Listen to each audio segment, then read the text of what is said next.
बच्चों, प्रथम वर्ष संगीत के विद्यार्थियों के पाठ्यक्रम में चौथा वाद्य है पखावज। ये आप देखिए, पखावज वाद्य आपके सामने है। पखावज वाद्य को पुष्कर वाद्य भी कहा जाता है। इसी से मिलती जुलती आकृति का एक वाद्य कर्नाटक संगीत में प्रयुक्त होता है, जिसे मृदंगम कहा जाता है। मृदंगम और पखावज एक ही श्रेणी के वाद्य हैं, लेकिन आकृति में थोड़ा सा फर्क ये है कि मृदंगम की आकृति थोड़ी छोटी होती है और पखावज की आकृति थोड़ी बड़ी होती है। पखावज ढोलक से लंबा वाद्य है, ढोलक से बड़ा वाद्य है और इसकी गूंज, इसमें बहुत अधिक गूंज होती है। भगवान गणेश का प्रिय वाद्य माना जाता है। पखावज के अंगों को हम समझते हैं। आपने इससे पहले वीडियो में तबले को समझा है।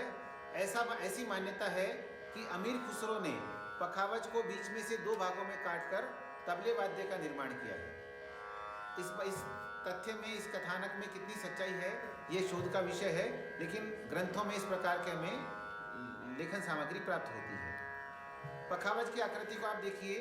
पखावज मूल रूप से ये लकड़ी का बना है और इस पर तबले के समान ही ये चमड़े की रस्सी लगी होती है, जिसे कहते हैं बद्दी। लकड़ी की आकृति में बद्दी होती है। इसका एक भाग थोड़ा आकृति में बड़ा होता है, तबले के समान ही, और दूसरा भाग छोटा होता है। इसको बोलते हैं नर और ये मादा। जो बड़ा भाग है नर कहलाता है, ये मादा कहलाता है। जील या मादा भी कहते हैं इसे। और यह है चमड़े की बद्दी। यहाँ पखावज की जो आप देखिए, तबले के समान ही इसमें ये पुड़ी लगाई जाती है। इस पुड़ी के तीन भाग हैं, स्याही और मैदान और चाटी या किनारा, और ये गजरा। ये यहाँ पर गजरा लगाया जाता है और गजरे में इस प्रकार से पूरी बद्दी को बांधकर इस वाद्य का वादन किया जाता है। इसके जील भाग में स्वर उत्पन्न करने के लिए जब वादन किया जाता है, उस समय आटे का प्रयोग किया जाता है वादन के समय। तो और इसके स्वर को मूल रूप से षड्ज में मिलाकर वादन किया जाता है और आवश्यकता अनुसार आटा लगा लिया जाता है।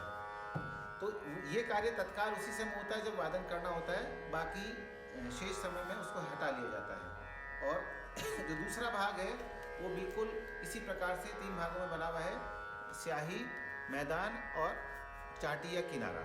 तो ये जो पूड़ी के भाग है तबले के समान ही है, गजरा बिल्कुल तबले के समान है, बद्दी तबले के समान है, और इसमें भी गट्टे लगाए जाते हैं, लकड़ी के गुटके लगाए जाते हैं, जिन्हें गट्टा कहा जाता है। ये गट्टे तबले के गट्टे से थोड़े आकृति में बड़े होते हैं। तो इस प्रकार ये वाद्य भारतीय शास्त्रीय संगीत का बहुत प्रतिनिधि वाद्य है।